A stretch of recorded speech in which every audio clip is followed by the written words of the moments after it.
Bonjour, bienvenue dans les podcasts du Centre d'action laïque de la province de Liège qui donne la parole à des citoyens qui veulent défendre la solidarité ou la font vivre au quotidien. Dans la série Petite histoire de grande valeur, nous donnons la parole à des personnes qui expérimentent la solidarité dans leur vie de tous les jours.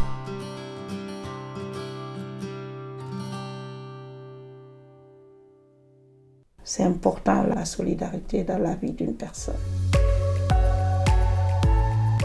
Aujourd'hui, nous écoutons une personne qui souhaite rester anonyme. Elle nous parle d'une forme de solidarité inattendue qui a eu et qui a encore un impact considérable dans sa vie. Je suis une femme, journaliste de formation, originaire de Guinée-Conakry.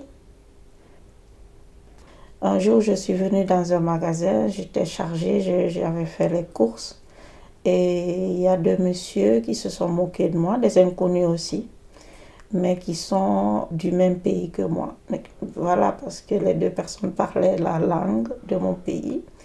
Et il y avait un monsieur, un parfait inconnu, qui était de race blanche, parce que nous sommes des Africains. Et deux hommes ont dit « Ah, la nanesse, ça a touché l'autre », ne sachant pas que j'étais maman de 3 enfants. Les deux autres, apparemment, me connaissaient. Moi, je ne les connaissais pas. Quand les deux personnes se sont moquées de moi, et ça a attiré l'attention de ce monsieur qui a trouvé ça pas normal. Et le monsieur m'a demandé s'il pouvait me donner un coup de main. Je lui ai dit oui. S'il a une voiture, c'est de m'aider à reprendre mes enfants à l'école. Chose qu'il a eu à faire. Ma situation l'a vraiment touché. Et depuis ce jour, il m'a dit « Mais madame, je pourrais vous aider juste pour reprendre vos enfants si vous le souhaitez. Je suis un tel, je suis pensionnée. » D'accord. Et c'est ce qu'il a fait gratuitement, sans jamais me proposer quoi que ce soit en contrepartie. Et ce qui m'a touchée dans cet élan de solidarité, c'est que le monsieur, il n'est jamais monté chez moi. Il ne m'a jamais rien demandé, un café, quoi que ce soit. Il me reprend les enfants, il me les ramène. Et comme je travaillais, quand on me téléphone parce qu'un enfant est malade ou quoi que ce soit, j'appelle monsieur va les reprendre. Il les garde chez lui, il me les ramène. Donc il y a eu ce respect. Je n'en revenais pas. Pour moi, c'est fini ça. Quand quelqu'un veut te faire du bien, cette personne a des idées derrière la tête. Donc à chaque fois, je m'attends, mais pourquoi il fait ça? Je suis une dame, je tiens à ma dignité. Et comme mes enfants m'appellent maman, et ils m'appellent maman. Ils m'appellent maman parce qu'il vit toujours. Je ne cesserai de remercier cette personne. Et toute ma famille d'ailleurs remercie ce monsieur. La reconnaissance, elle est là. Le respect mutuel est là. Et cette personne-là, j'ai eu confiance. C'est de l'aide, vraiment, ça vient du cœur, c'est vraiment un apport, mais désintéressé. C'est une relation saine. Ce lien avec ce monsieur, il existe toujours. Il est très proche des enfants. Si à chaque fois à l'école m'appelle, je dois partir, c'est la galère. Maintenant, j'avais quelqu'un sur qui compter. Donc cet élan de solidarité, ne fût-ce que avoir une seule personne sur qui compter, c'est important, surtout pour nous les personnes d'origine étrangère. On n'a pas les papas, les mamans, les oncles, les tantes. Et cette personne-là, elle a été là pour moi. Cet élan de solidarité, je n'oublierai jamais. Parce que c'est une période de ma vie où j'en avais vraiment besoin. Je donnais cours, j'animais un atelier. Et donc, du coup, je devais être ponctuelle, je devais être là. J'avais 12 stagiaires et je n'avais pas droit à l'erreur. cette partie de ma vie, si je n'avais pas cette personne-là, je crois que ça allait être compliqué pour moi.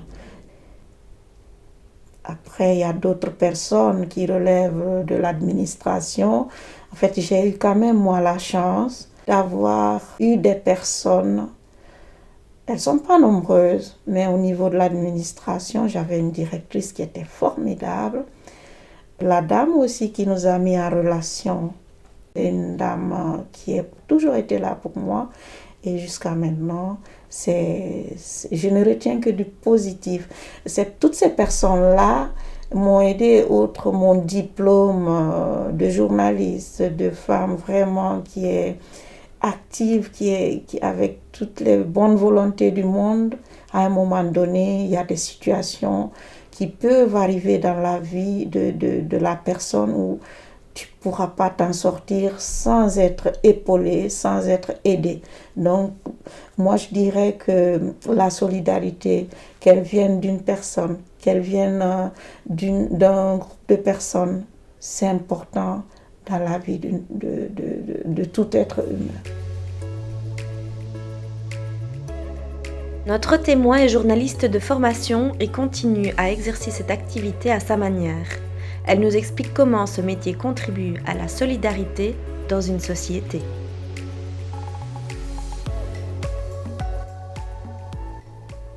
Je suis une personne qui aime être active. Je ne suis pas, comment dirais-je, j'aime intégrer des structures.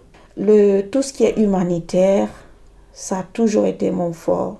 C'est pourquoi j'ai opté pour être journaliste. Parce que je me dis, le journaliste aussi, il aide à sa manière.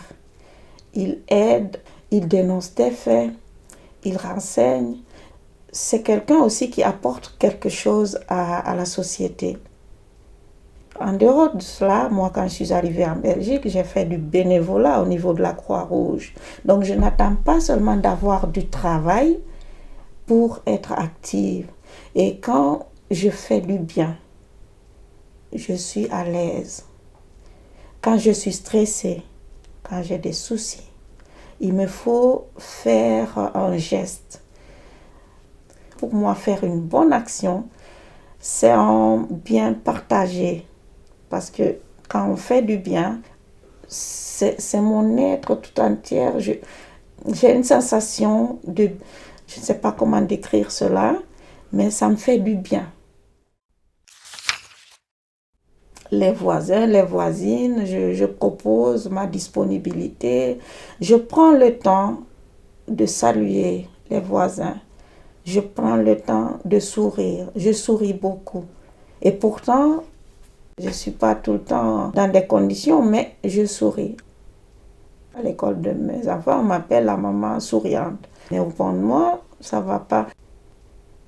Donc je le fais, tout ce que je fais. C'est pour moi, mais c'est beaucoup plus pour mes enfants. Et du coup, ils saluent. Pour moi, l'objectif est atteint.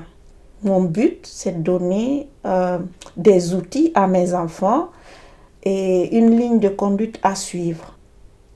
Tout ce que je fais avec mes enfants, c'est parce que c'est ce que j'ai eu avec mes parents. Mes parents ne m'ont jamais battu, ils n'ont jamais été violents, ils ne m'ont jamais obligé à faire des choses, mais ils ont toujours été derrière.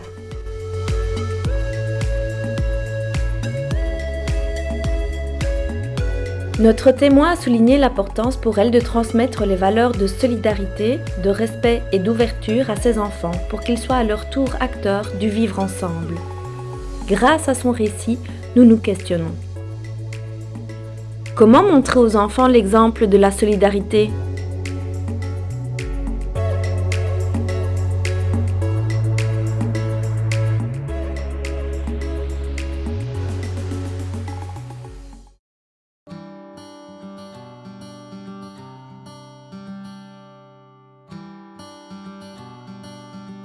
Merci d'avoir écouté cette petite histoire de grande valeur. Retrouvez-nous bientôt pour un nouvel épisode. N'hésitez pas à découvrir notre deuxième série de podcasts En lutte pour entendre des personnes qui luttent contre des oppressions. Vous pourrez retrouver l'ensemble des podcasts du Centre d'action laïque de la province de Liège sur nos différents réseaux, notre page Facebook, le flux RSS pour votre appli préférée de podcast, Spotify, YouTube, et bien sûr, le site internet de notre association www.caliège.be.